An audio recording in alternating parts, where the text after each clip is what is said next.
How's it going, guys? John the Basic Expert here. This is going to be a quick, short, to-the-point video, I hope, not too rambly. This video, I wanted to talk about a game I haven't talked about in a long time, but I've talked about it and mentioned it in glowing ways in the past. It's a game that I do like. I've ran it a few times. It's a bit crunchy. It's almost a bit too unwieldy for me, but I'm the kind of guy where I like games that challenge you as a game master or challenge you as a player. Mechanically speaking, I love games that we interact with these things on a mechanical level, and, you know, it's not just roll a d20, you dummy, or roll a d6, you dummy. Now, that game is Lex Arcana, and I made a review of this game a while back, and I will link that in the video here if you're interested in watching more in-depth, the more overview of and review of the game Lex Arcana. But I love this game. I really do. And what I love the most about it is it has the most unique dice pool system that I've ever seen.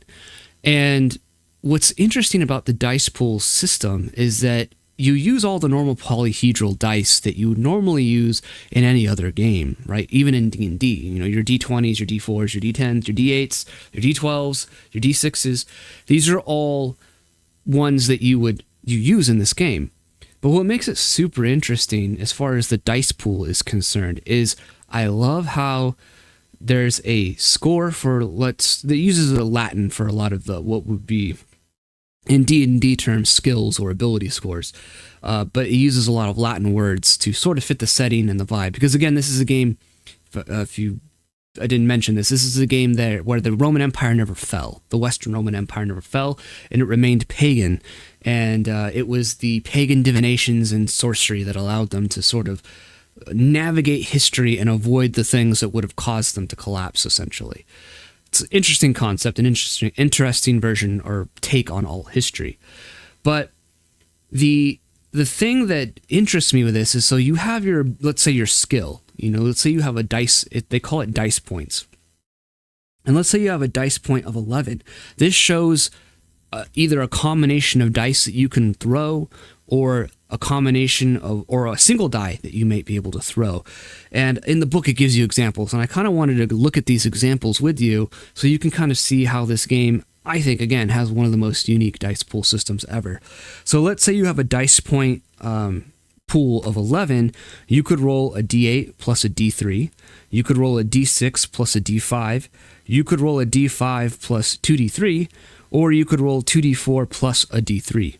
And those would add up to 11. You could also roll less, if I remember correctly. You could also roll less. So you could roll a single d10 with a dice point pool of 11. You could roll a d10, kind of miss that. And why would you want to do that? Well, you would want to do that because potentially they have this thing called like fate rolls, where if you roll the maximum amount, you get to roll again. And there's success levels in the game as well. So you can take a somewhat more risky attempt at something by rolling a single dice, and hopefully maybe you'll get the fate roll. Hopefully maybe you'll get that exploding die mechanic, and you'll be able to stack on another roll on top of that, which you will be less likely to do if you're rolling more dice. So you're choosing from gambling to get that exploding die in comparison to the more stable bell curve that's going to occur when you're rolling 2 or 3 dice together in a dice pool. And so this is why I think it's one of the most uniquely designed dice pool games I've seen in a long time. And it's a game that I really think more people need to play, more people need to give this game love, which is why I'm talking about it here. But I say this as someone who's designed a dice pool game. I designed Cow Punchers, which is a very simple, like 5 and 6s are successes, roll as many d6s as you possibly can, count the successes. I was going for simplicity. Lex Arcana is going a bit more in the way of wanting to be a little bit more crunchy, because there's other things that get into this game that make it super cool and super unique. And again, if you want to know more about that, watch my previous video where I talk about Lex Arcana. But yeah, this is the best.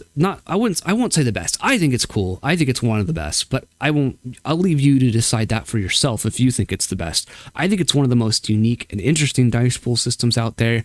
It's a really cool game, neat setting. And I really encourage you guys to go check it out and give that game a bit more love.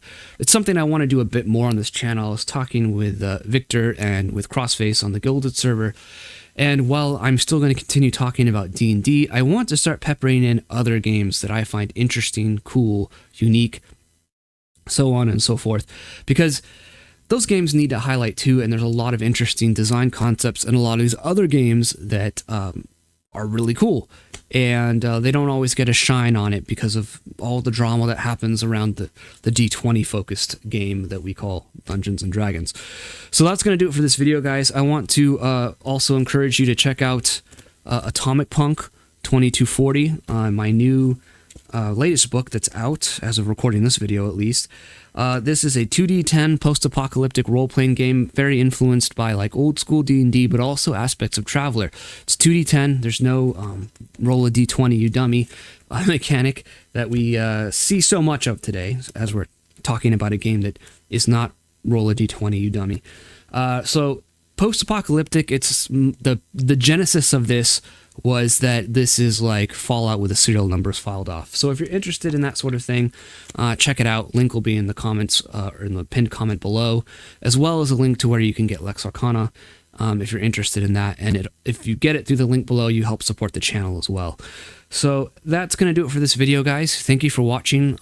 If you do want to support the channel, though, as another side note, you can support right here on YouTube. You can support on my Subscribestar server or Subscribestar page, or on my Gilded server, where we have really interesting discussions and whatnot. So that's going to do it for this video, guys. I hope you enjoyed it. Hope you check out Lex Arcana and find this dice pool mechanic interesting, and I'll catch you guys in the next video. Peace out.